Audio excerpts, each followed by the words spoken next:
सुंदर के ध्यान देवी देव सुंदर के ध्यान देवी देव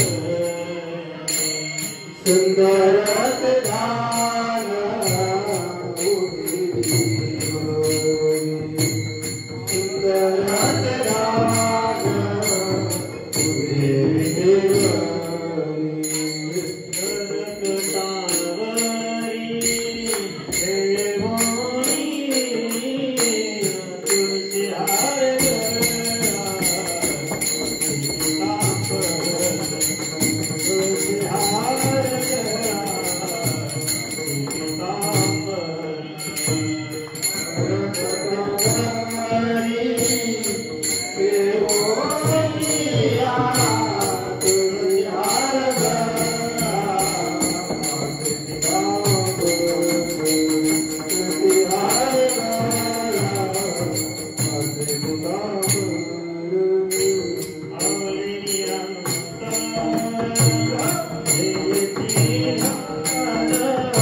Mother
जय हे आणले हरिहर ब्रह्मदेवा स्वरूप मिळविले योगी आता देवा तीही केले आईचे अवतार लीला नमस्कार माझा मुक्ताई माऊलीला रामकृष्ण हरी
घेऊनिया चक्रगदा हाची धंदा करीतो भक्तारा के पायापासी दुर्जना ते संहारे अव्यक्त ते आकारले, अव्यक्त ते आकारले, रूपाले गुणवंत, भक्ता राखे पायापासे, दुर्जनाचे संहारी.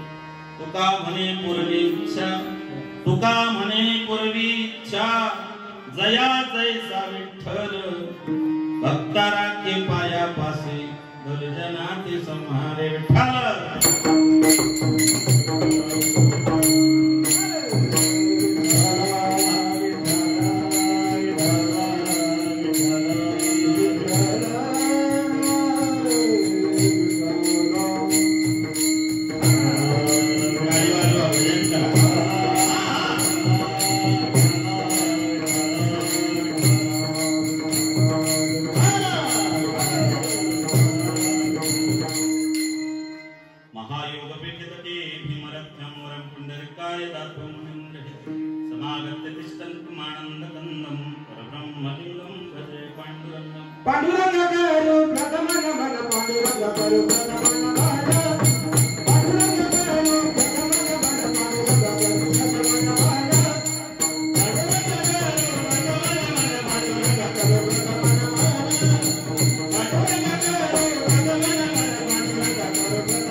भजे भजे कमंडनम समस्त पाप खंडनम स्वभक्त चित्तरंजनम सदैव नंदनंदनम शिक्षमस्तकम सुनाद वेदोक्तकम अनंतरंग सागर नमामि कृष्णनागर नमामि कृष्णनागर नमामि कृष्णनागर दुःखाभिरामं मरणंगधीरं राजीव नेत्रं प्रभुं विश्वनाथं कारुण्यरूपं करुणाकरंतं श्रीरामचंद्रं शरणं प्रपद्ये. वचन एका कमळाप्रती माझी रंगाची विनंती करजोडी तो कथे काळी आपण सागे घ्यावी घ्यावी माझी भाग जरी कामागिनाने तुकया बंधू म्हणे देवा शब्द तुकाची राखावा करजोडी तो कथे काळी आपण सागे सेवेलागी सेवक झालो तुमच्या लागलो निज चरणात.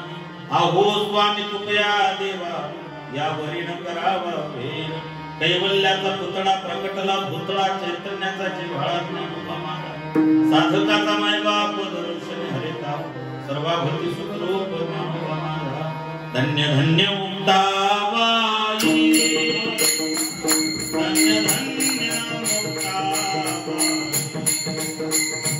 धन्य धन्य मुक्ताबाई धन्य धन्य मुक्ताबाई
पादत्रय चरणी मुक्ताबाई माते कृपा करीवर हस्ते मजवरी आदिनाथ अनुग्रह नाथासी दिला नाथ्यस्थ ठेविला मस्तके तुमच्या घेवणिया चक्रगदा हाची धंदा करीतो भक्तारा कृपा यापासी दुर्जना ते संहारी प्रस्तुत प्राप्तस्थळी प्राप्त प्रसंगी अखिल कोट ब्रह्मांड नायक भगवान पांडुरंगाच्या पंढरीसाच्या चरणारविंद सेवेमध्ये समर्पित करण्यासाठी निवडलेला भंग जगद्गुरु विश्ववंदनीय कळकळीत वैराग्य प्रतिपादन करणारे सदैव वैकुंठाला गेलेले भारतीय संप्रदायाचा कळत धरले देहूचे सुप्रसिद्ध विश्ववंदनीय जगद्गुरु तुकोबाराय भक्तिज्ञान वैराग्याचा त्रिवेणी संगम महाराष्ट्राचे जनक छत्रपती शिवरायांचे गुरु देवमान्य संत मान्य जगमान्य जगद्गुरु असणारे साधकाचा मायबाप चिंतकाचा चिंतामणी अलंकापूर निवासी कैवल्य साम्राज्य चक्रवर्ती माऊली ज्ञानोबरायांना सुद्धा प्रिय असणारे ज्ञानेश्वरीय साधू श्रीमंत संत जगद्गुरु तुकोबाराय यांचा हा 4 चरणाचा भगवंताचा अवतार कार्याचं प्रयोजन सांगणारा भंग आपले सेवेकरता निवडलेला आहे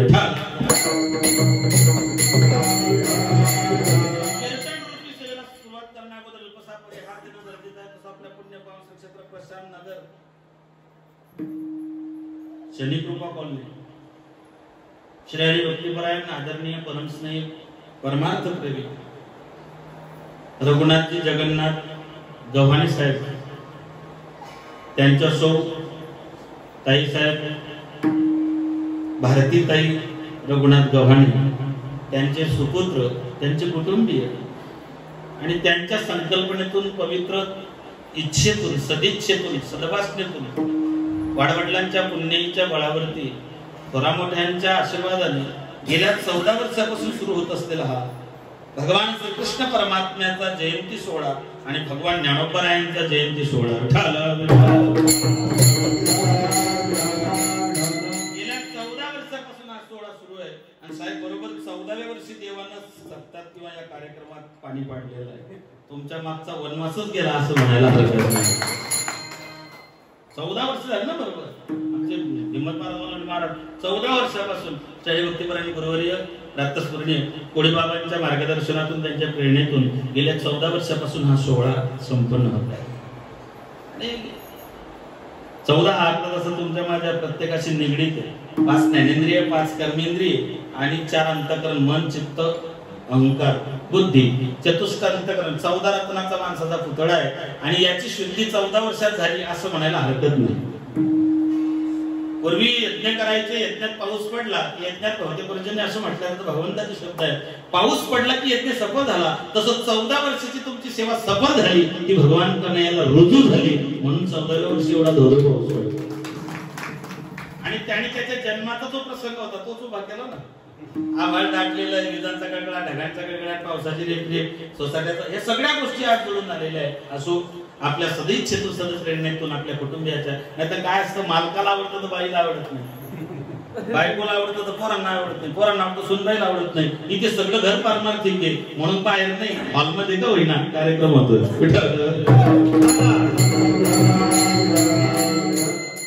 तर 2 वर्षापासून साहेबांची इच्छा होती यावर्षी त्यांचा आग्रह होता भयानक अशी परिस्थिती कोरोनाची आहे आणि महाराज कार्यक्रम करायची खूप इच्छा आहे दरवर्षी असतो पण कोरोनाचं त्यांना आमच्याकडे सगळे कार्यक्रम सुरू आहे तुम्ही फक्त परवानगी घेऊ नका म्हणजे झालं परवानगी घेतली की गाईडलाईन नुसार परवानगी देता येत नाही आणि धर्माच्या आड काही कोणी येत नाही आणि जो आला त्याचं वाटोळ झाल्याशिवाय राहत नाही हे तर सूत्र पाहिजे नाही महाराज म्हणतात तुका म्हणे सत्य कर्मा व्हावे साह्य घातल या भय ते चुकत नाही त्याच्यामुळे त्याच्या वाटेला काही कोणी जात नाही तरी सुद्धा त्यांनाही बिचाऱ्यांना प्रशासनाला वरतून गाईडलाईन्स आहे ते मान्य करावं लागतं आता काय असतं या देशामध्ये 2 न्याय इथे राजकारणी पुढाऱ्यांना वेगळा न्याय आणि बाकीच्या पारमार्थिक लोकांना वेगळा न्याय पूर्वीपासून हे तसंच चालतं बडी तो कानपिळी जिसकी लाठी उसकी भैंस असा प्रकार होऊन गेलेला आहे असो झालं काय दुर्दैवानं या कोरोना महामारीमध्ये जसा धचामा झाला होता पेशवाईच्या काळामध्ये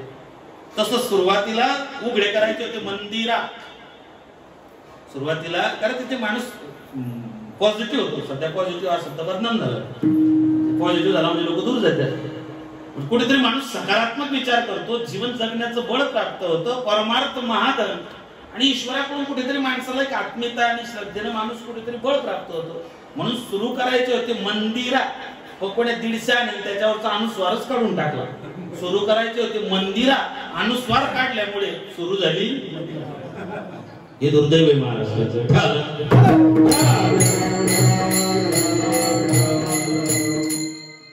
सगळी परिसरातील गुणीजन महाराज मंडळी या कार्यक्रमाला उपस्थित, मृदंगाचार्य, गायनाचार्य, सगळी जीवभावाची मंडळी या कार्यक्रमाला. वेळ कमी आपल्याला त्याच्यात कन्हैयाचं चरित्र सांगायचं. जी प्रेमाची मंडळी आहेत त्यांनी फक्त युट्यूबला ऐकलं तीही मंडळी आहे. आणि मला आनंद वाटतो, मला साहेब बोलले की महाराज कोळी महाराजांची परंपरा अजूनही सुरू आहे.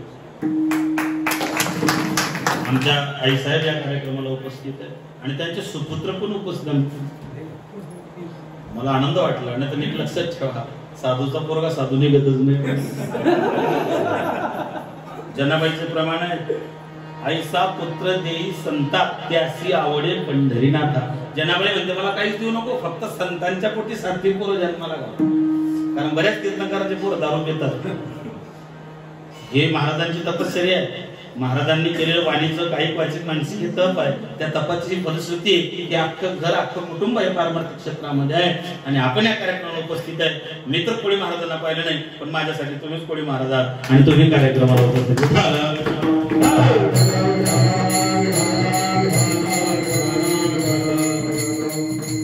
अभंग तुकोबरायचे, तुकोबराय अभंगामधून भगवान परमात्म्याच्या अवताराचं कार्य सांगतात. देवाचं कार्य कशासाठी असतं? आपण ज्या देशामध्ये ज्या राष्ट्रामध्ये जन्माला आलो मायबाप आहोत, गाय, गंगा, गायत्री, गोविंदा आणि गीता हे 5 तत्व आमच्या जीवनाशी निगडीत आहे. हे राष्ट्र देवतांचे, हे राष्ट्र प्रेषितांचे अशी या राष्ट्राची या ठिकाणी गुणगौरवशाली अशी गाथा आहे. जगाच्या पाठीवरती सगळ्यात श्रीमंत देश, श्रीमंत राष्ट्र भारत आहे. कोरोना महामारीने सगळ्या जगात थैमान घातलं. खरं तर देशाची लोकसंख्या, देशाचं आरोग्याचं बजेट जर पाहिलं तर आपल्या देशामध्ये मृत्यूदर खूप जास्त पाहिजे होता, पण आपला जगात सगळ्यात कमी मृत्यूदर भारतात आहे. त्याच्या मागचं कारण आहे, या देशात ग्रंथ आहे, संत आहे, भगवंत आहे, ऋषी मुनी, जपी तपी, संन्यासी, बैरागी यांचं राष्ट्र आहे. हे सदाचारी लोकांचं राष्ट्र आहे. म्हणून त्या ठिकाणी याचा प्रभाव तो कमी. गेल्या वर्षी वारी झालेली पंढरपूरची शासनाने गाईडलाईन्स मधून फक्त प्रत्येक पालखीला, ज्या 7 मानाच्या पालख्या होत्या, एका पालखीला 20 वारकरी असं गणित होतं. गेल्या वर्षी 20 वारकऱ्यांमध्ये आदिशक्ती मुक्ताबाईचे फळकरी म्हणून आम्ही होतो. यंदा 40 लोक होते. यंदाही आई साहेब आम्हाला घेऊन गेल्या. मग मुक्ताबाईंच्या मठामध्ये हे बघा, मुक्तपणे मुक्त, श्रेष्ठपणे श्रेष्ठ, सर्वत्र वरिष्ठ आदिशक्ती. मुक्ताबाई हे सगळ्यात मोठं दैवत आहे. आणि तुमच्या माहितीसाठी सांगतो, पंढरपुरामध्ये जेव्हा आई साहेब जातात, मुक्ताबाई गेल्याशिवाय वाखरीतून एकही दिंडी पुढे निघत नाही. जेव्हा मुक्ताबाई मठात येतात, मुक्ताबाई कोणाच्याच मठात जात नाही. सगळे संत मुक्ताबाईला मठात भेटायला येतात. मग महाराजांचं, देहूकर महाराजांचं कीर्तन फडावर होतं यावर्षी. महाराजांचे शब्द आहे म्हणून बोलतोय. महाराज म्हटले होते की कोरोना हे जे संकट आहे हे ईश्वर निर्मित संकट नाही. पुन्हा सांगतो, माझे वाक्य नाही, थोरा मोठ्यांचे वाक्य. कोरोना ही महामारी हे ईश्वर निर्मित संकट नाही. कारण ईश्वर निर्मित संकट इतके 2-2, 4-4 वर्ष राहत नाही. हे मानव निर्मित आहे, त्याच्यामुळे ते कधी संपेल हे सांगता येत नाही. कोरोनाने बऱ्याच गोष्टी शिकवल्या. मी फक्त प्रास्ताविक मांडताना त्याचा उल्लेख करेल. जने सुखाचे दिल्या घेतल्याचे अंतकाळी नाही कोणी कोणाचे, हे कोरोनाने सिद्ध करून दिले. जीवनातलं सगळ्यात जवळचं नातं आहे नवरा बायकोचं. पण तुकोबराय सांगता, शेजीची कामेना दूर राही. किती जिव्हाळ्याचं नातं असलं तरी कोरोना दूरच राहिलं. आमच्या शेजारचं जोडपं नुकतं लग्न झालं होतं. इतका जीव होता, एकमेकामध्ये घास सोडून खात नव्हतं. दुर्दैवाने तो पॉझिटिव्ह झाला. मग त्यांचं प्रेम काढलं. त्या बाईने 15 फुटाचा बांबू घेतला आणि त्याच्यावर ताट बांधून त्याला ताट द्यायची. तेव्हा कळालं शेजीची कामेना दूर राहिलं. जन हे सुखाचे दिल्या घेतल्याचे, हे वस्तुस्थिती आहे, हे वास्तव आहे, हे जीवनातली रियालिटी आहे. विठ्ठल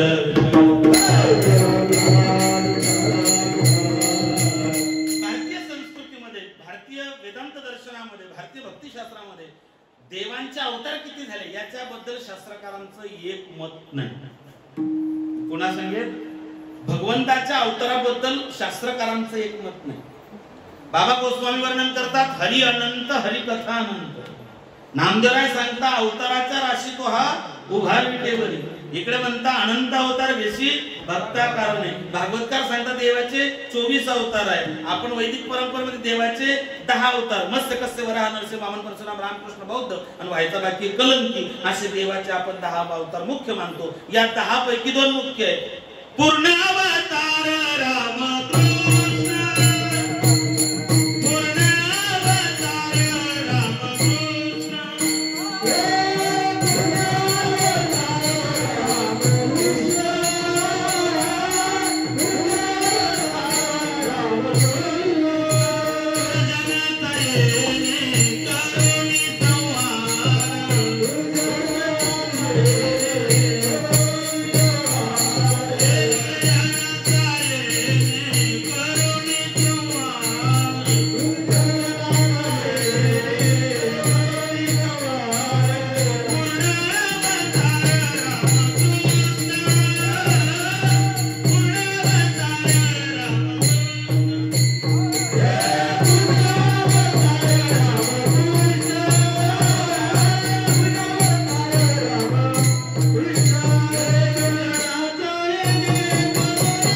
दोघा जीवांचं दोघ्या अवतारांचं एक तत्व आहे माझ्या बाबा। राम कृष्ण दऊ एक है अंतर नहीं निमेष, राम कृष्ण दऊ एक है अंतर नहीं निमेष, इनके नयन गंभीर है उनके चपल विशेष। राम कृष्ण दोघी एकाच नाण्याच्या दोन बाजू आहेत। प्रभू रामचंद्रांचा अवतार झाल्यानंतर 36व्या पिढीमध्ये भगवान कृष्णाचा अवतार झाला। प्रभू रामचंद्राचा अवतार सत्ययुग संपल्यानंतर 36व्या पिढीत भगवान कृष्ण झाले। रामकृष्णाचा जर विचार केला तर उत्तर ते दक्षिण भारत हा रामाच्या कर्तृत्वाने व्यापलेला आहे।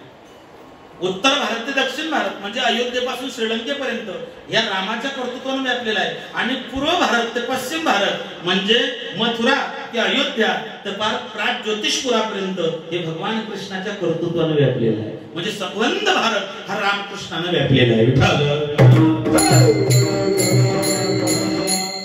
रामाचं नाव, रामाचं वागणं, रामाचं बोलणं, राम एक आदर्श व्यक्तिमत्व आहे।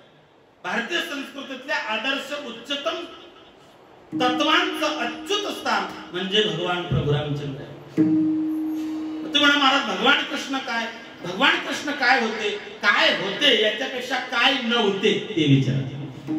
भगवान कृष्ण काय नव्हते? भगवान कृष्ण सगळ्यात मुत्सद्दी होते। भगवान कृष्ण राजनीती निपुण होते। भगवान कृष्ण तत्वज्ञ होते। भगवान कृष्ण ज्ञानी होते। भगवान कृष्ण योगी होते। भगवान कृष्णाबद्दल जर बोलायचं झालं तर ते योगेश्वर सुद्धा होते। हे सगळे पैलू प्रभू भगवान श्रीकृष्ण परमात्म्याच्या जीवनात ज्या काही कला आहेत, धर्मशास्त्र सांगतं की भगवान विष्णूच्या जीवनामध्ये 60 कला आहेत, पण भगवान कृष्णाच्या जीवनामध्ये 64 कला आहेत। म्हणजे नारायणापेक्षा 4 कला कृष्णाच्या जीवनामध्ये जास्त पाहिल्या मिळतात।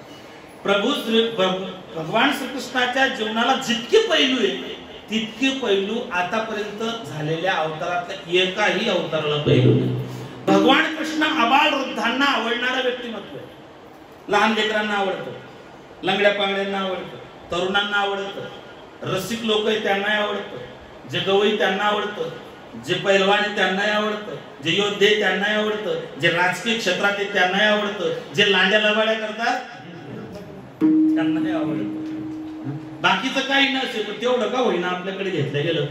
म्हणजे ऑल इन वन संबंध भारतामध्ये सगळ्यात लोकप्रिय जर कोणतं व्यक्तिमत्व असेल तर भगवान श्रीकृष्ण आहे। आतापर्यंत जगामध्ये सगळ्यात जास्त अभंग, ओव्या, चिंतन, दृष्टांत, कथा, नाटक, कादंबऱ्या, लेखन, कविता, गाणे, चित्रपट जर कोणावर निघले असतील तर ते भगवान श्रीकृष्णावरती। भारतीय चित्रपट सृष्टीचा विचार जर केला बाबा दादासाहेब फाळकेंकडून तर आजतागायत भारतीय चित्रपट सृष्टीमध्ये सगळ्यात जास्त जर कोणता देव वापरला गेला असेल तर तो भगवान श्रीकृष्ण। भगवान प्रभू रामचंद्राचं चरित्र आपल्या धर्मामध्ये असा प्रकार आहे, राम करतो तसं करा, कृष्ण करतो तसं करू नका। कृष्ण जे सांगतो तसं करा, राम जसा वागतो तसा वागा। राम रामादि वर्तितव्य धर्म हा, राम हा मूर्तिवंत धर्म आहे. माय बापा हो, भगवान कृष्णाची जी काही भक्ती आहे ती सगळ्यात जी गोपींनी केली, यथाव्रत गोपिका नाम नारद अर्थशास्त्रामध्ये भगवान नारद देवर्षी नारद वर्णन करतात की हे भगवान श्रीकृष्ण परमात्म्याच्या जीवनाचे पैलू आहे. भगवान श्रीकृष्ण अत्यंत नाटकी होते. एकच प्रसंग सांगितलं तुम्हाला. कंस मारला याने. कंस मारल्यानंतर कंसाच्या ज्या बायका होत्या, याच्या कोण माम्या. कंसाला 2 बायका होत्या, आस्ती आणि प्राप्ती. कंस कोणाला म्हणतात? ज्याला 2 बायका आहे, आस्ती आणि प्राप्ती. आस्ती म्हणजे आहे आणि इतकं आहे, इतकं प्राप्त करायचंय, हे वृत्ती ज्याची तोच कंस आहे. आस्ती आणि प्राप्ती या 2 बायका या जरा संध्याच्या होत्या मुली. आणि मग याने मामाला मारलं आणि हा मामीजवळ गेला आणि तिथे जाऊन रडायला लागला. म्हणजे मामी मामा मारले गेले. हा इतक्या जोरात रडायचा की याचं रडणं पाहून माम्या रडायच्या.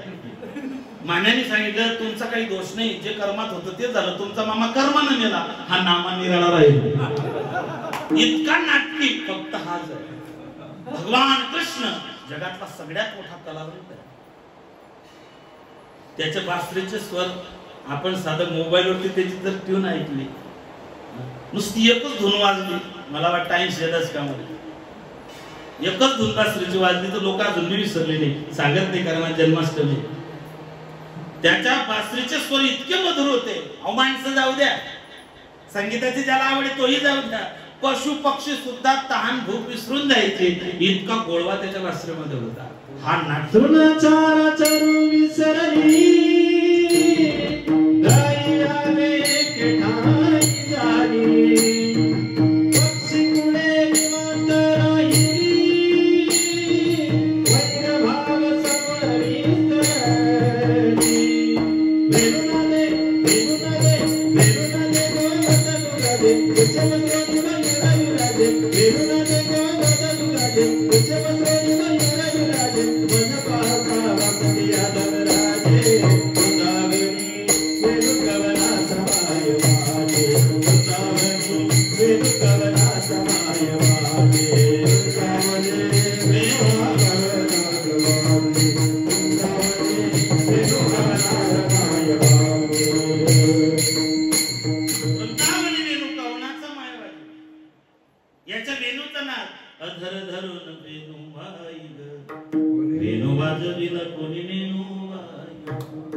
घेऊन जातो धेनू बाई ग, धेनू वाजविला कोणी नेनू बाई. उभी मी राही वाट मी पाहे, उभी मी राही वाट मी पाहे, केव्हा भेटेल मग कानू बाई ग, धेनू वाजविला कोणी नेनू बाई. एका जनार्दने वाजविला वेणू, मन झाले तल्लीन, मन झाले तल्लीन बाई ग, धेनू वाजविला कोणी नेनू बाई ग.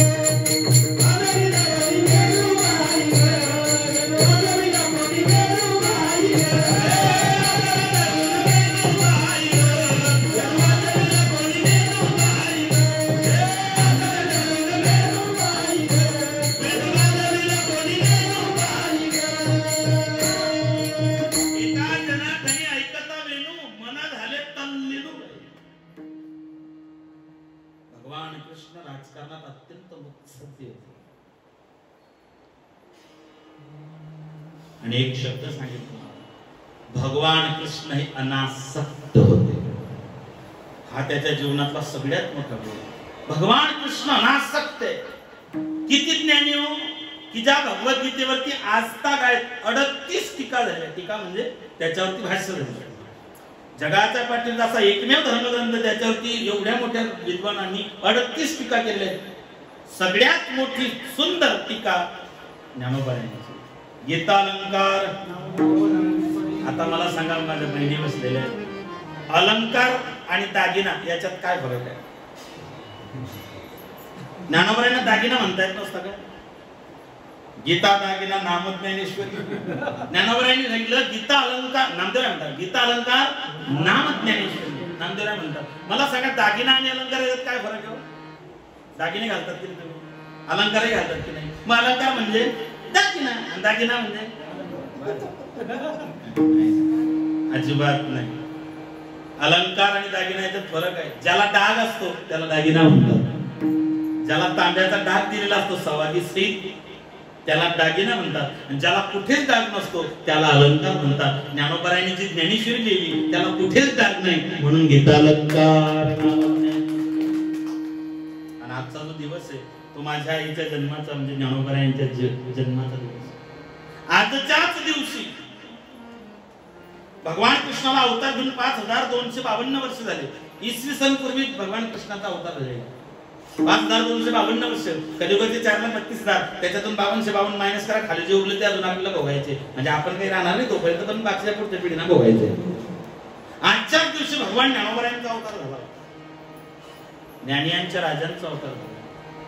जी गीता लोकांना कळत नव्हती ती समजण्याकरता ज्ञानोबरायांना म्हणजे भगवंताला अवतार घ्यावा लागला. भगवान कृष्णाने अवतार घेतला श्रावण वद्य अष्टमी रोहिणी नक्षत्र. आणि ज्ञानोबरायांनी अवतार घेतला श्रावण वद्य अष्टमी. फक्त तो गुरुवार होता, भगवंताचा बुधवार होता. ज्ञानोबरायांनी गुरुवारी अवतार घेतला. ज्ञानोबरायांची जन्मतारीख आहे 25/8/1296. माफ करा 1274. 74ला ज्ञानोबरायांचा अवतार आहे. श्रावण वद्य अष्टमी वार गुरुवार. भगवान ज्ञानोबराय आणि भगवान श्रीकृष्ण हे एकाच नाण्याचे दोन पैलू. यांच्यात भेद नाही. हे दोघं एकच आहे. ज्ञानाचा सागर सखा माझा तेच भगवान श्रीकृष्ण आहे, तेच ज्ञानोबराय आहे. आणि म्हणून दोघांचा जन्मदिवस आजच आहे. कृष्णाचं चिंतन केलं तरी ज्ञानोबरायांचंच होईल आणि ज्ञानोबरायांचं केलं तरी कृष्णाचं चिंतन होईल.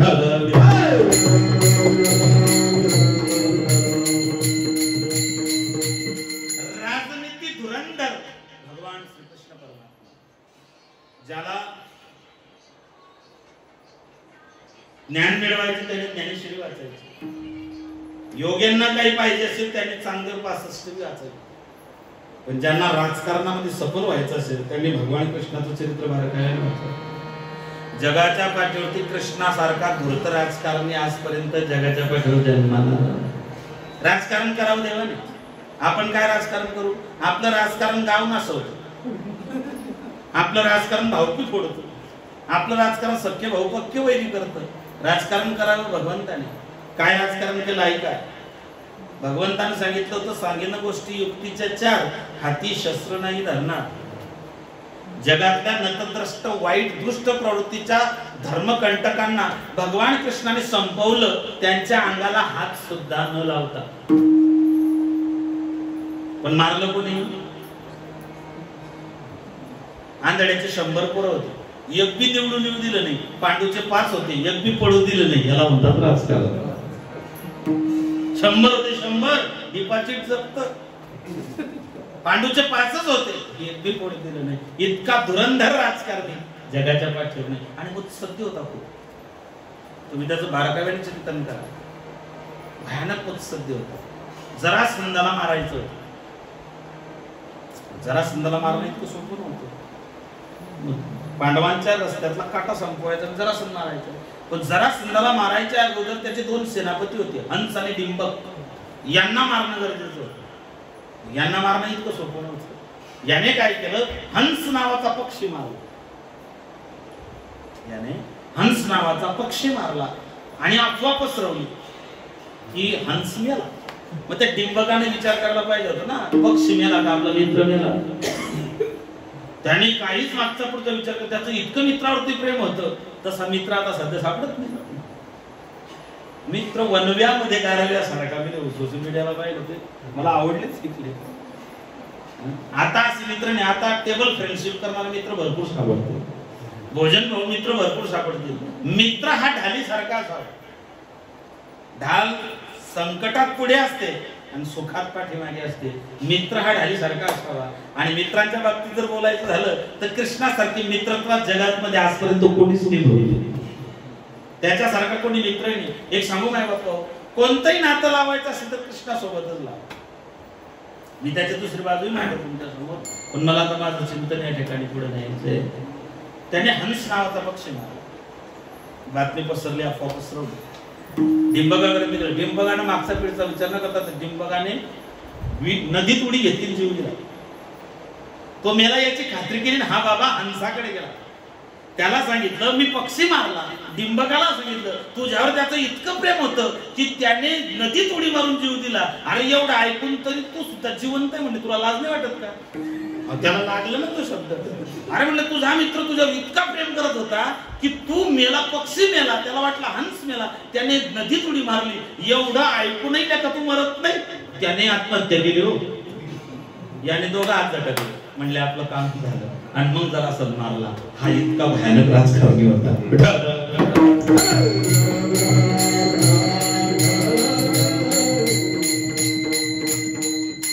जगात असे अनेक जे दत्तद्रष्ट लोक होते, वाईट प्रवृत्तीचे लोक होते, जे धर्मासाठी काटे होते, त्या सगळ्या काट्यांचा त्याने संहार केला, त्यांच्या अंगाला हात न लावता.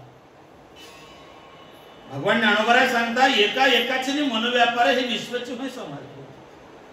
एकला कृपाचार्य ते भगवान ज्ञानोबा म्हणतात एकटा कृपाचार्य जरी असतात तरी पांडवांचं सैन्य संध्याकाळशी संपवलं असतं.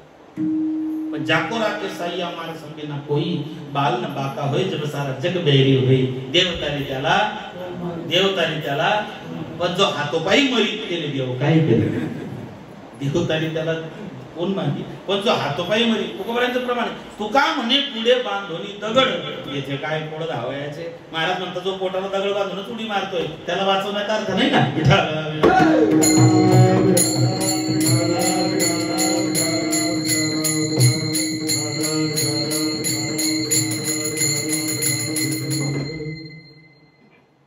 संतांचं कार्य वेगळं आहे, देवाचं कार्य वेगळं आहे, जीवाचं कार्य वेगळं आहे. देव अवतार केव्हा घेतो आहे तुका म्हणे धर्मसंस्थापने केला नारायणे अनंत अवतार घेसे भक्ताकारणे कनवाळू कृपाळू दिना लागणे. केव्हा तुका म्हणे धर्म रक्षावयासाठी देवासही आटी जन्म घेणे. देव जन्म केव्हा घेतो जब जब होवे धर्म की हानी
धर्म संस्थापनार्थाय संभवामि युगे युगे संभवामि युगे युगे.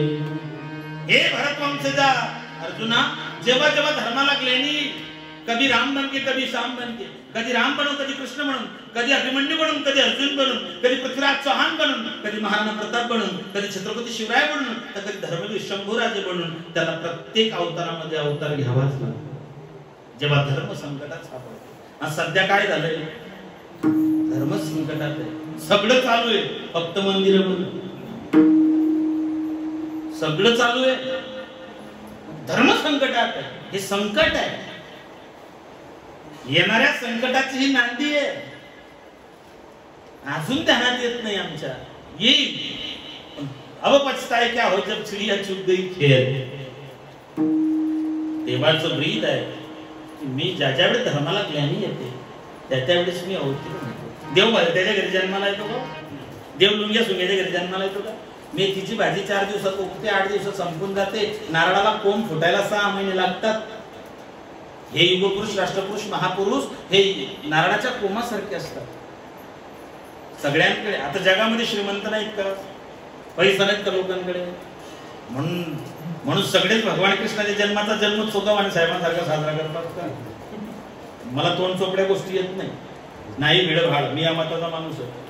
पण याच्याकरता वाडवडिलांचे पुण्यही स्वतःचे पुण्यही वंशाचे पुण्य या सगळ्या गोष्टींचा जन्मोजन्मी आम्ही बहुपुण्य केले तेव्हा या विठ्ठले कृपा केली. तिळतिळ पुण्य साचा पडे तेव्हा या गोष्टी आहेत. इतकं सोपं नाही. बहुत सुकृताची जोडी म्हणूनच विठ्ठली आवळी, बाकीच्यांना नाही. ही यांची पुण्यही आहे. मार्गदावनी गेले आधी मार्गदावनी गेले आधी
संत अवतार घेता, अवतार तुम्हा धराया कारण उद्धराया जन.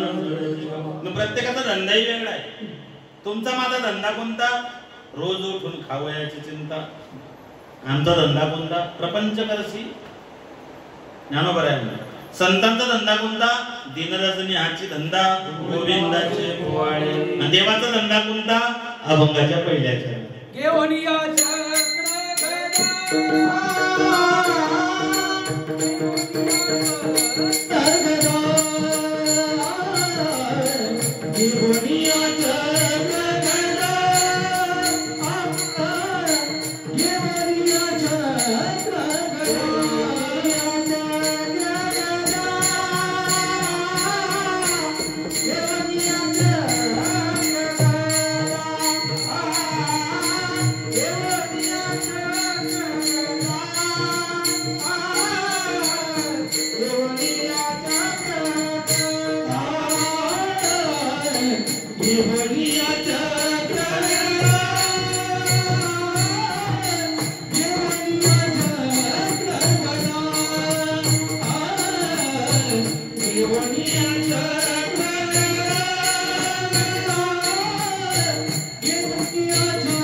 गोविंदाचे पोवाडे. मग तुमचा माझा धंदा वेगळा आहे, संतांचा धंदा वेगळा आहे. देवाचा धंदा घेऊन या चक्र गदा हाची धंदा करीतो. हा धंदा करतो. कोणता? पुढे सांगू. हाची सकारात्मक शब्द वापरलेला आहे. तो धंदा करतो प्रत्येक युगामध्ये, प्रत्येक काळामध्ये, प्रत्येक अवतारामध्ये. त्याचा एकच धंदा आहे, घेऊन या चक्र गदा हाची धंदा करीतो. माय बापू, महाभारतामध्ये त्याच्या अशा अनेक उदाहरणे. चारच गोष्टी सांगितल्या. सांगेन गोष्टी युक्तीच्या चार. हाती शस्त्र नाही धरणार. हा म्हणला हाती शस्त्र धरणार नाही, आणि धरल्याशिवाय भीष्म पण केला खरा धनुर्धरा ऐसी आसी शरण जावी. याने स्वतःची प्रतिज्ञा मोडली हो. त्याची प्रतिज्ञा होती अतिशस्त्र धरणार नाही. धरली त्याने, हातात शस्त्र धरलं, प्रतिज्ञा मोडली. काय केलं त्याने? 4 लोक होते महाभारतामध्ये. कोण कोण ऐका? एक होते भीष्माचार्य, दुसरे होते द्रोणाचार्य, तिसरे होते जयद्रथ आणि चौथा होता कर्ण. हे 4 लोक जर महाभारतात टिकून जाते, याच्यातला एकही परवाच्या दिवशी कसोटीमध्ये एकही टिकला असता एवढा मोठा पराभव झाला नसता. तसा ह्या 4 पैकी एक जरी टिकला असता ना शेवटपर्यंत, तरी पांडवांचा कार्यक्रमच लावला असता. यांनी 4ही संपवले. भीष्माचार्यांना कोणी मारलं? यानेच मारलं ना. याने अर्जुनाला सांगितलं शिखंडीला पुढे कर. हा बाबा बाई माणसावर शस्त्र चालवणार नाही. बाईला पुढे करून बाण मारले. बाण मारले अर्जुनाने, पण बुद्धी कोणाची होती? याची. द्रोणाचार्य संपवला. द्रोणाचार्य तर गुरु होता यांचा. द्रोणाचार्य कोणी संपवला? याने अश्वत्थामा नावाचा हत्ती मारला, भीमाच्या हत्तीने मारला. आणि इथे आप वापस राहू. आप वापस राहण्याच्या बाबतीत 1 नंबर आहे. पहिले तो हंस मारला होता, आता त्याने अश्वत्थामा नावाचा हत्ती मारला. आणि तेव्हापासून या देशामध्ये जे अफवांचं पेव पसरलं ते अजून बी सुरूच आहे. नुसती काही अफवा पसरवा तुम्ही फक्त एवढं सांगा, काहीतरी एखादी पुढी सोडून द्या बस. अफवा यांनी चांगल्या अफवा. याने अश्वत्थामा नावाचा हत्ती मारला. अश्वत्थामा हता. ती बातमी द्रोणाचार्यापर्यंत गेली. आता त्या बाबाला वाटलं याच्यावर भरोसा नाही, हा काळे गोरे धंदे करतो, याच्यावर भरोसा नाही. त्या द्रोणाचार्याला त्याच्यावर भरोसा नव्हता, धर्माकडे आला. याला पहिलेच माहिती होतं की हा मला विचारणार नाही, तुला विचार. याने सांगितलं शांतपणा करू नको तुझं. आणि बघा, भगवान कृष्णाबद्दल लोक आरोप करतात की भगवान कृष्ण खोटं बोलले. मला त्याच्यावरती बोलायचं. भगवान कृष्णावरती सरळ सरळ आरोप लोकांचा की कृष्णाने महाभारतात खोटं बोलले. मृत्युंजय ज्याने वाचलं ना तो तर डायरेक्ट देवाला आरोपीच्या पिंजऱ्यात उभा करून देतो. पण एक लक्षात ठेवा, मृत्युंजय हे लेखकाच्या डोक्यातून आलेलं आहे आणि महाभारत व्यासांच्या लेखणीतून बाहेर. एवढं लक्षात ठेवायचं. ती कादंबरी आहे, तो लेखकाचा कल्पना विलास आहे. त्याला मृत्युंजयमध्ये फक्त कर्ण श्रेष्ठ होता, मी नाकारत नाही. पण मग कर्णाच्या काही डार्क बाजू पण आहे, त्याच्यात काही ब्लॅक, त्याच्या मागचा काही काळा इतिहास पण आहे. मला तिकडे जायचं नाही, मला फक्त कृष्ण सांगायचा, कर्ण सांगायचं. याने धर्माला आधीच समजलं. लोक म्हणतात की तो खोटं बोलला ना. एक प्रसंग सांगतो तुम्हाला. तो परीक्षिती राजा गेला बघा, कोटामध्ये असताना म्हणायचा. अश्वत्थाम्याने ब्रह्मास्त्र सोडलं, ते बाळ संपलं. आणि मग कुंती सुभद्रा आली, ते रडायला लागल्या. उत्तरेनं हात जोडले की देवा, तुझ्या वंशाचा आता विनाश झाला रे. पांडवांच्या वंशात कोणी पाणी पाजायला सुद्धा उरलं नाही. आणि आज तुझा जर भक्तांचा वंश निर्वंश व्हायला लागला, तर लोक कशाच भक्ती करतील तुझी. तो गेला आणि त्या गर्भाला त्याने विनंती केली. त्याने म्हटलं, मी जर आयुष्यामध्ये उभ्या आयुष्यामध्ये चेष्टेत सुद्धा खोटं बोललो नसेल. पुन्हा ऐका, हा म्हणतोय की मी उभ्या आयुष्यात चेष्टेत जरी खोटं बोललो नसेल तर हे बाळ जिवंत होईल. आणि ते बाळ जिवंत झालं ना. आता ऐका, आपण म्हणतो महाभारतात कृष्ण खोटं बोललं. भगवान कृष्णाची सत्याबद्दलची व्याख्या ऐकून घ्या. भगवान कृष्ण जेव्हा जेव्हा खोटं बोलले, कोणाला तरी वाचवण्याकरता आणि धर्माचं रक्षण करण्याकरता बोलले. आणि धर्मशास्त्र सांगतं 8 ठिकाणी खोटं बोललं तर दोष लागत नाही. त्याच्यामध्ये धर्मरक्षणासाठी कोणाला वाचवत असावं खोटं. याने स्वतःच्या फायद्यासाठी एखादी खोटं बोललं, असं मला एखादी उदाहरण सांगा. 14 वर्षापासून ऐकताय तुम्ही. याने स्वतःच्या फायद्यासाठी एक शब्द खोटा बोलला असं याच्या जीवनात मला दाखवा. स्वतःसाठी तो कधीच खोटं बोलला नाही. तो दुसऱ्यांसाठी, त्याच्या सत्याची व्याख्या आहे. ज्याच्या जगाचं हित होतं, मग ते खोटं जरी असलं तरी मी त्याला सत्य समजतो. हे भगवान कृष्णाचे शब्द आहेत. आणि एक सांगू तुम्हाला, इतिहास असं सांगतो की याने जीवनामध्ये खोटं बोलण्याची एकही संधी सोडली नाही स्वतःसाठी. बरं, जे लोक आयुष्यभर कधीच खोटं बोलले नाही, याने त्यांनाही खोटं बोलायला भाग पाडलं. हो, तो धर्मायुष्यात कधीच खोटं बोलला नाही. त्याच्यामुळे त्याचा अंगठा गळून पडला महाभारतात शेवटी जाताना. या बाबाने त्यालाही खोटं बोलायला भाग पाडलं. त्याला माहिती तो द्रोणाचार्य याच्याकडे येईल, आपल्याकडे येणार नाही, कारण आपलं कॅरेक्टर याला माहिती आहे. याने त्या धर्माला सांगितलं, तो तुला विचारेल हत्ती मेला का माझा पुढ्या, इतकंच सांगायचं. नरोबा तो म्हणला अरे खोटं कसं बोलाय सगळी सांगताना करू नको, मी सांगतो ना बरोबर. आलं ते म्हातारा म्हणले धर्मा अश्वस्थमा मेला म्हणे, नरो वा तुम नरो, इतकंच खोटं बोलला. पायाचा अंग खगडून पडला धर्माचा, याने त्यालाही खोटं बोलायला भाग पाडलं. झालं. द्रोणाचार्याला दृष्टद्युम्नाने संपवलं द्रौपदीच्या भावाने. त्याचा जन्मच तेवढ्याच होता. आता मला त्याची एक दुसरी एक साईड सांगतो. द्रोणाचार्य ब्राह्मण होते, भगवंताने त्यांना संपवलं. आपल्या वैदिक परंपरेमध्ये असं धर्मशास्त्रांचा असा निर्णय, एक तर ब्राह्मणाने हातात शस्त्र धरू नये. पहिलं वाक्य ऐकून घ्या, ब्राह्मणाने हातात शस्त्र धरू नये, आणि जर धरलं तर ते धर्मरक्षणासाठी धरा. ब्राह्मणाने एक हाती शस्त्र घेऊ नये आणि घेतलं तर ते धर्मरक्षणासाठी घ्यावं. द्रोणाचार्यांनी शस्त्र घेतलं होतं, मला सांगा धर्मासाठी की अधर्मासाठी? मग त्याच्या हातून अजून अधर्म होऊ नये म्हणून भगवंताला त्याला संपवलं.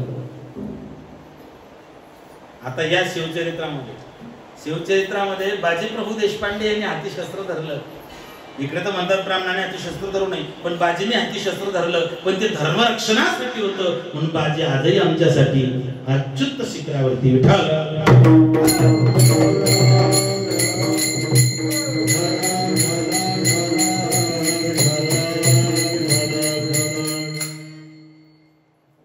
द्रोणाचार्य मारला, कर्ण कसा मारला ते तुम्हाला माहिती. अर्जुनाने शस्त्र टाकून दिलं होतं, खाली ठेवून दिलं.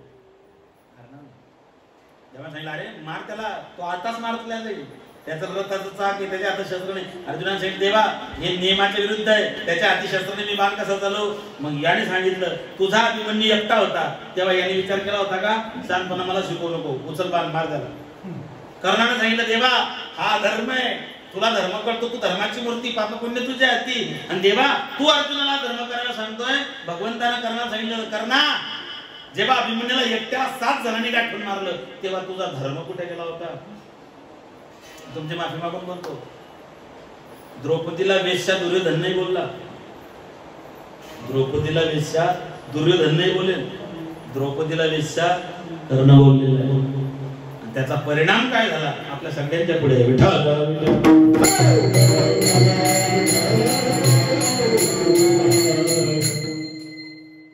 हे 4 लोक सांगेन गोष्टी युक्तीच्या 4. म्हणून आपणही सहज एखाद्या वेळेस पोरांना सांगतो जरा 4 गोष्टी ऐकत जा.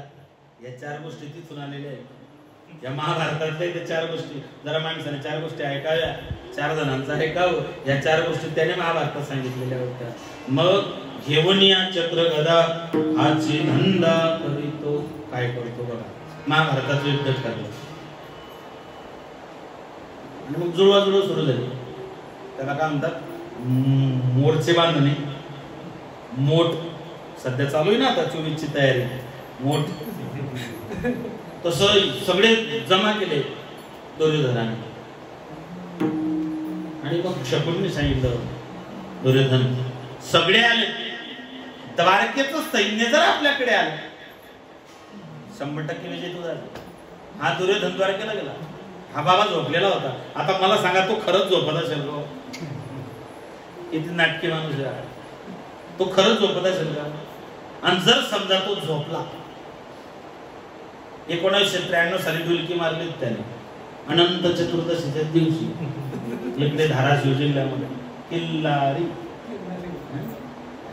जर 2-4 वर्षांनी डुलकी मारतो तो झोपलेला होता. दुर्योधन गेला, दुर्योधनानं पाहिला झोपलेला आहे. दुर्योधन त्याच्या उशाला जाऊन बसला. रगेल होतं ना ते. झुकता वही है जिसमें जान होती है, अकड़ तो मुर्दे की पहचान होती है. त्याला वाटलं अरे हा गवळ्याचा पोरगा, गोमूत्र गोमय उचलण्यामध्ये याचा आयुष्य गेलं, गाईंच्या मागे फिरणार हा गवळ्याचा पोरगा, आणि याने आयुष्यभर गाईच्या शेपट्या तिरगाडल्या, मी याच्या पायाजवळ बसवर म्हणलं हळू उशाला जाऊन बसलं. अर्जुनाला पायाजवळ बसला. देव उठला, अर्जुनाकडे पाहिलं. अर्जुनाशी बोलत बरोबर लय बाबा असं वशिलेबाजी नाही करायचं. आधी मी आलो म्हणले तुला पाहिलं ते म्हणलं नाही असं नाही, जेव्हा तोंड करून कामं नाही करायची, तुला ती सवय पहिल्यापासून. म्हणले नाही असं नाही. म्हणले मग म्हणले बघा कशाला ते आले. दुर्योधन सांगितलं देवा लढाई ठरलेलीच आहे, महाभारतात युद्ध टळत नाही, पण त्या लढाईमध्ये मला तुमची साथ पाहिजे. देवाने सांगितलं दुर्योधन एकीकडे मी एकटा आहे, मी हातात शस्त्र करणे माझी प्रतिज्ञा आहे, आणि एकीकडे माझी नारायणी सेना आहे. तुला काय पाहिजे ते सांग. तो म्हणला मला तू नको. देवाने सांगितलं मी हाती शस्त्र धरणार नाही. दुर्योधन म्हटला मग तू चहा नाश्त्यालाही परवडणार नाही. तू का गप्पा मारला तो मध्ये लढाई आली. येऊच नको, तू नकोच मला. म्हणले मग सैन्य दे तुझं. याने सैन्य घेतलं. भगवंतानं अर्जुनाला सांगितलं अर्जुन हार तेरी निश्चित है तू रहेगा उदास. अर्जुन हार तेरी निश्चित है तू रहेगा उदास. माखन ले गया दुर्योधन तेरे पास बची है छाछ. अर्जुन होता तो. त्याने सांगितलं देवा जीत मेरी निश्चित है, जीत मेरी निश्चित है, मैं न रहूंगा उदास. माखन ले गया दुर्योधन तो क्या हुआ, माखन चोर तो है मेरे पास. अरे ये तो तू ना मिले सारी दुनिया मिले तो क्या आपला तो एक मेरे में ना जीवा. तू आहे ना एक सदे सब सदे सब सदे सब जाय. काय म्हटलंय बघा, एक सदे सब सदे सब सदे सब जाय. म्हणून आपला तो एक एकोहम देवतम नास्ती. देव एकच आहे, तो आपला अर्जुनाने तो आपला केला. मग आता झालं काय बघा, दुर्योधन उठला, बलराम दादाकडे गेला. बलराम दादा त्याने विचार केला कृष्ण जर पांडवांकडून येतो मग आपल्याकडे बलराम दादा. बलराम दादा याचं नातं गुरु शिष्याचं होतं. आणि बलराम दादा तब्येतीनं, जो माणूस तब्येतीनं असतो तो जास्त टेन्शन नाही घेत. बलराम दादाकडे गेले आणि सांगितलं दादा तुम्ही माझे गुरु आहात, तुमच्याशिवाय महाभारत युद्ध सुरू नाही.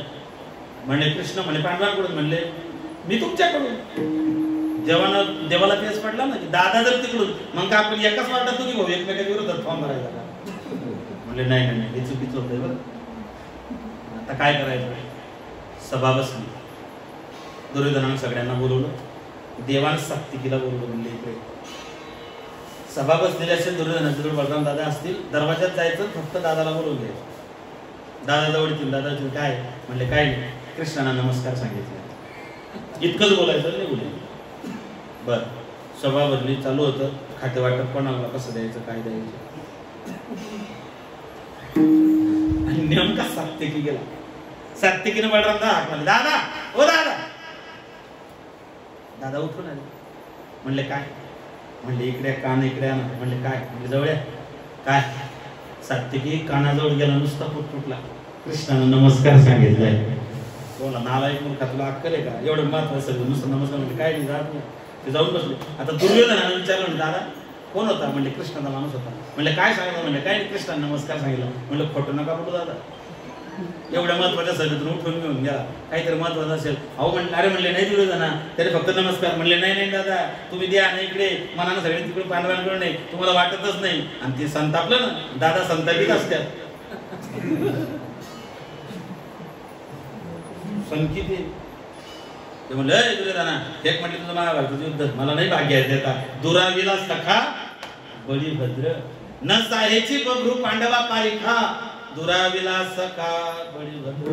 याने काय केलं, काय करतो हा घेऊन या चक्र गदा, हाची धंदा करतो. पण कोणता.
भक्तांना पायाजवळ रक्षण करतो, दुर्जनांचा संहार करतो, त्याचं ब्रीदच आहे.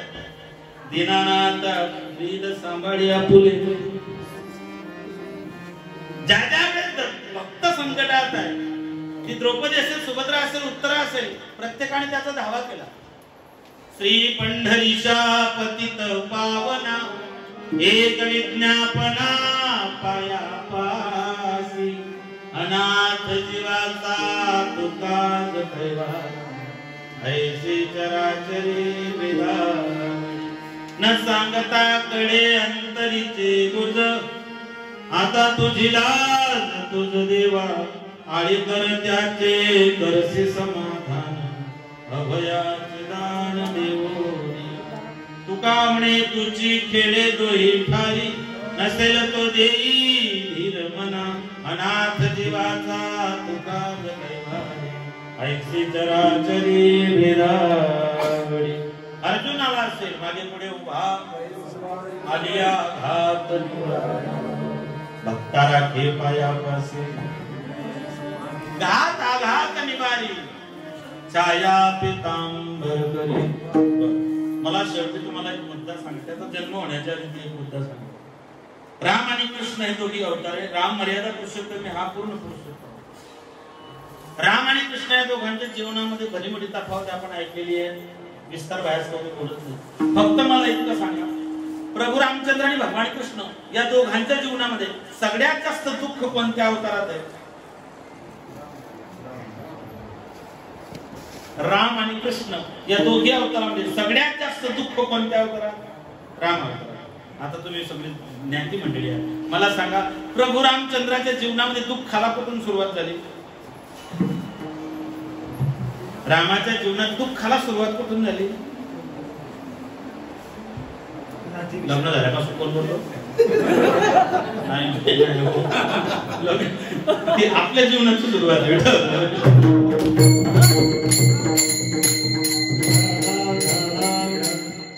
प्रभू रामचंद्राच्या जीवनात दुःखाला सुरुवात कुठून झाली? वनवासाला गेले.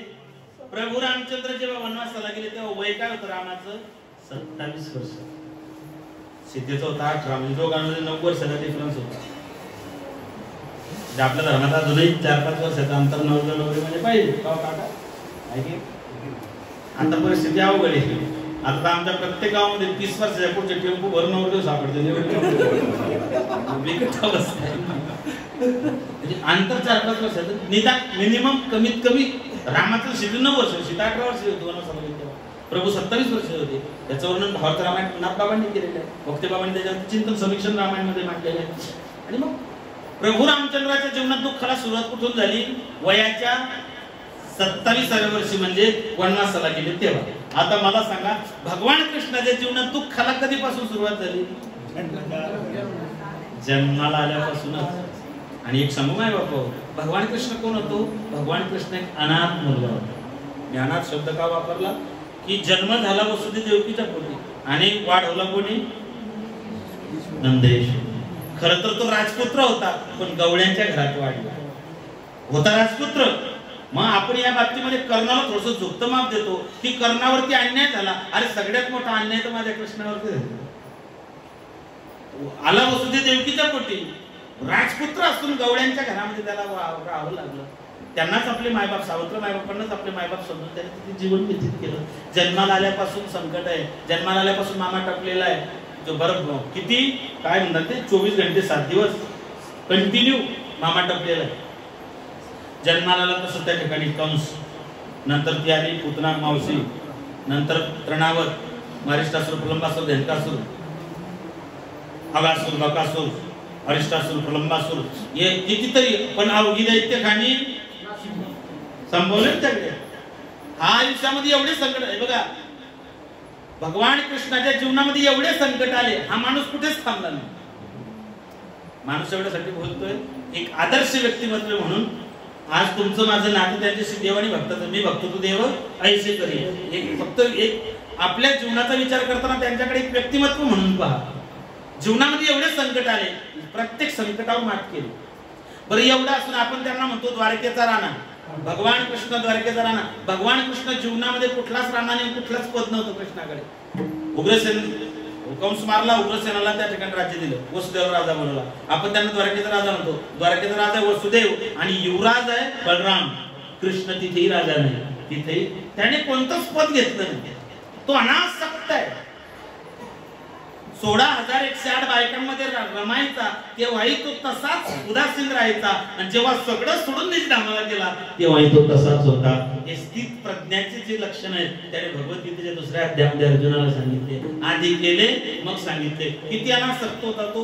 जीव ओवाळून टाकणाऱ्या गोपिका, ज्या गोपिका त्याच्यावरती जीव ओवाळून टाकणाऱ्या होत्या, त्याने एकदा गोकुळाचा त्याग केला तर जीवनात त्यांना कधीच भेटायला सुद्धा गेला नाही. गोपिकाच नाही, गोपही तसे. नंद, यशोदा या कोणाला राधा. आणि एक धाडसाला वाक्य, राधा हे पात्र कोणत्याच धर्मग्रंथात नाही. राधा ही व्यक्तिरेखाच नाहीये. राधा महाभारतात नाही, राधा भागवतात नाही, राधा हरिवंश पुराणात नाही. राधेचा उल्लेख येतो गर्ग संहितेमध्ये. गर्ग संहितेमध्ये राधेचा उझरता उल्लेख आलेला आहे. राधा जी भगवान कृष्णाच्या प्राप्तीसाठी आयुष्यभर आराधना करते ती व्यक्तिरेखा म्हणजे राधा आहे. राधा त्याच्या उलट करा. जहां प्यार की धारा बहती है, जहां भक्ति की धारा बहती है, उसे राधा कहते हैं. राधा हे पात्र, उत्कंठ भक्तीची पराकोटीची अवस्था ती राधा आहे. आणि म्हणून राधा के बिना श्याम आधा कहते राधेशा. आणि तिची कृपा इतकी आहे, जर कृष्णाची प्राप्ती व्हावी असं वाटत असेल तर राधेची प्राप्ती होणं गरजेचे. राधे तेरे चरणों की कर धूल जो मिल जाए, सच कहता हूँ मेरी तकदीर बदल जाए. ये मन बड़ा चंचल है, कैसे तेरा भजन करूं. जितना उसे समझाऊं उतना ही महक जाए. सच कहता हूँ मेरी तकदीर बदल जाए. त्याला प्राप्त करायचं असेल तर राधाराणीची कृपा झाल्याशिवाय आपल्याला त्याची कृपा होऊ शकत नाही. म्हणून राधे राधे रटो चले आएंगे बिहारी, राधे राधे रटो चले आएंगे बिहारी, आएंगे बिहारी चले आएंगे बिहारी, आएंगे बिहारी चले आएंगे बिहारी, आएंगे बिहारी चले आएंगे बिहारी, आएंगे बिहारी चले आएंगे बिहारी. राधे राधे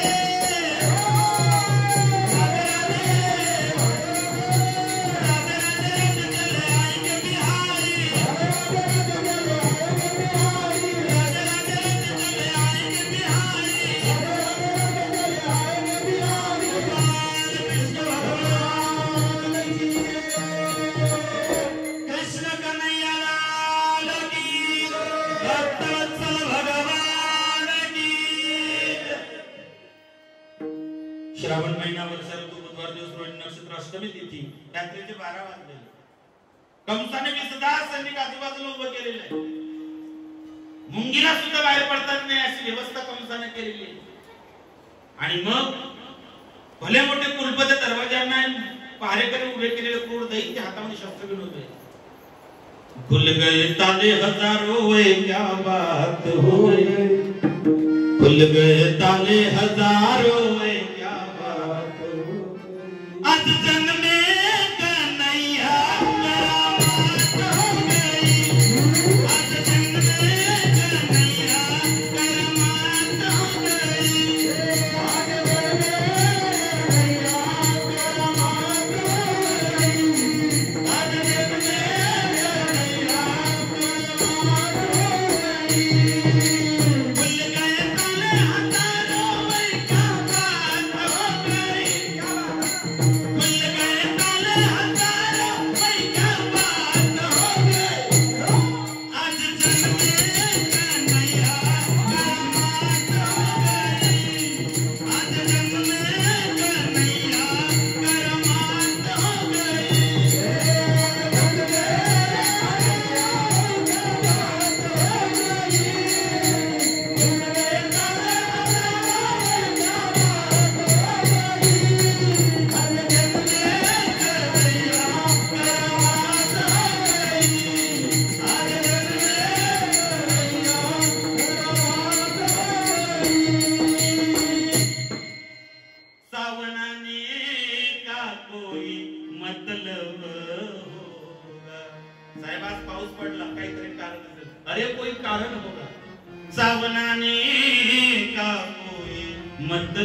छा गई काली घटाए कोई क्या बात हो गई, छा गई काली घटाए कोई क्या बात हो गई। आज जग में कन्हैया करमात हो गई, आज जग में कन्हैया करमात हो गई।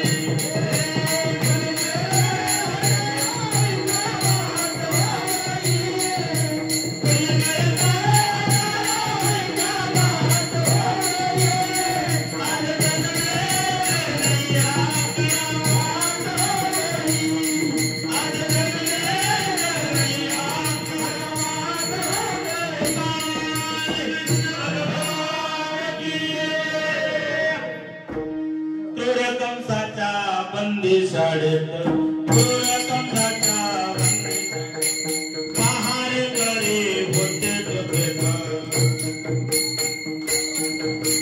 देवती माता झाले प्रसन्न, उघडीले दारे सारे अवचेत जोडा गोर, उघडीले दारे सारे अवचेत जोडा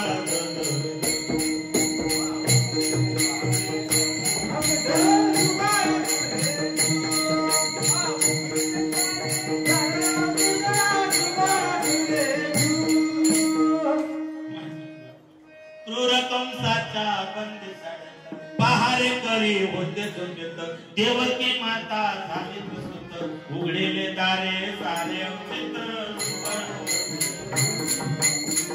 तुमच्याकडे लेकरू जन्माला आल्याला बोलतो का पप्पा मम्मी? हा जन्माला आल्याला बोलला नंदाच्या घराला मजबी गोकुळाला,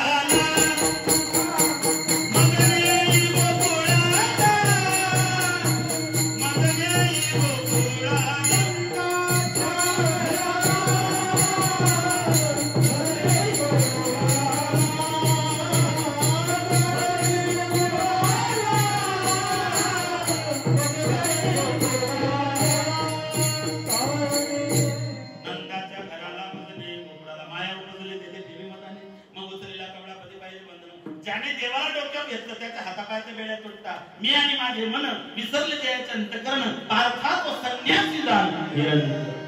ज्याने देवाला डोक्यावर घेतलं एक लक्षात ठेवा, देवाचे सोहळे करा तुमच्या जीवनात सोहळे होते। 14 वर्षापासून साहेब भगवंताचे सोहळे करतायत, जीवनामध्ये सोहळेच होत आहेत।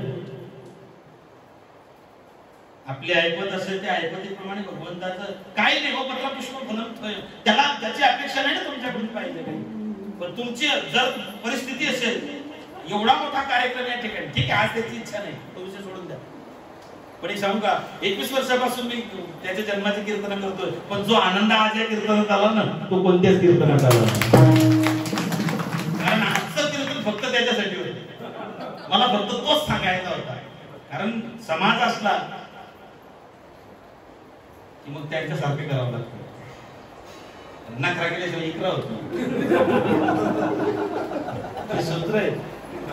आज कीर्तन फक्त त्याच्यासाठी होतं, फक्त तुझ्यासाठीच बोललोय आणि त्याच्यासाठी जे कराल ना, ज्ञानोबा आहे तर म्हणतात काही नाही फक्त एक क्षणभर देवाची द्वारी फक्त क्षणभर, आणि तुम्ही तर 14 वर्षापासून करताय साहेब, तुम्हाला त्याची कृपा संपादित आहे, त्याची सदैव कृपा तुमच्यावरती आहे।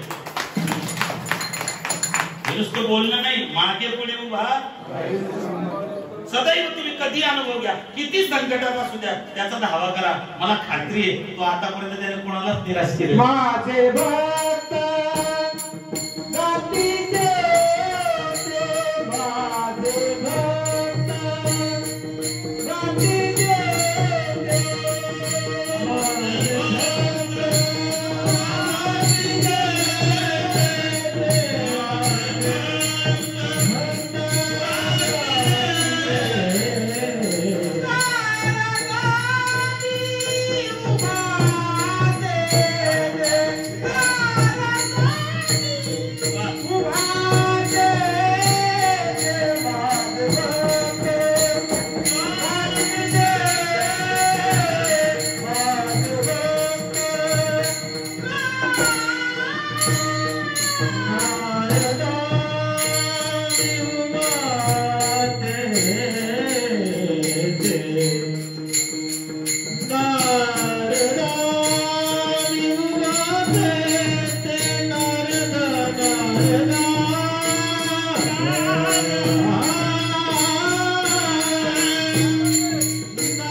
समाजात मेरे आवाज देने मिले काही आवाज असेल मायबापू परिसरात गुंजतात काही जिल्ह्यात एक आवाज सगळ्या जगात घुमतोय मित्रों मेरे प्यारे भाइयों और बहनों संबंध देशभर जगभर बसवतो फार गोड आवाज तुमचा देवाने मला इतका चांगला आवाज दिला नाही परमात्मा अवतीर्ण झाले नंद घर आनंद भयो